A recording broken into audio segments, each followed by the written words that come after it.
पतंजलीच्या दिव्य फार्मसीवर एफडीएची कारवाई करण्यात आली। अवैध औषध उत्पादन विक्री विरोधामध्ये कारवाई तीव्र होणार आहे।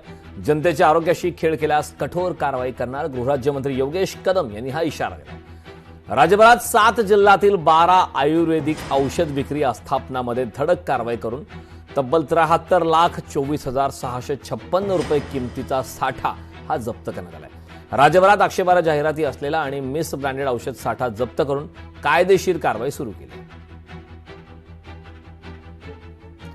गृहराज्यमंत्री योगेश कदम यांच्याशी बातचीत केली आमचे प्रतिनिधी उमेश करंजकर यांनी।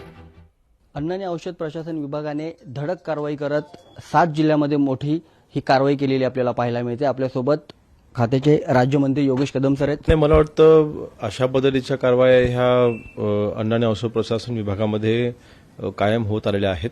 एखादं प्रोडक्ट जर का तुम्ही वापरलं तर तुम्हाला हा आजार होणार नाही किंवा हा एखादा आजार बरा होईल किंवा समजा काही कॉस्मेटिक कुठलं प्रोडक्ट असेल तर त्याचे फायदे हे चुकीचे सांगायचे, अशा पद्धतीने ग्राहकांची दिशाभूल करून मार्केटिंग करणं अर्थातच कायद्यामध्ये याच्यामध्ये तरतूद आहे की त्याच्यावरती आपण गुन्हे दाखल करू शकतो आणि त्यांच्यामध्ये कारवाई करू शकतो। त्या अनुषंगाने या झालेल्या कारवाया आहेत आणि सांगितलेले कंटेंट्स वेगळं असणं म्हणजे तुम्ही मार्केटिंग करता वेगळ्या ह्याची आणि त्या उत्पादनामध्ये त्याच्यामध्ये जे कंटेंट्स आहेत ते वेगळे आहेत।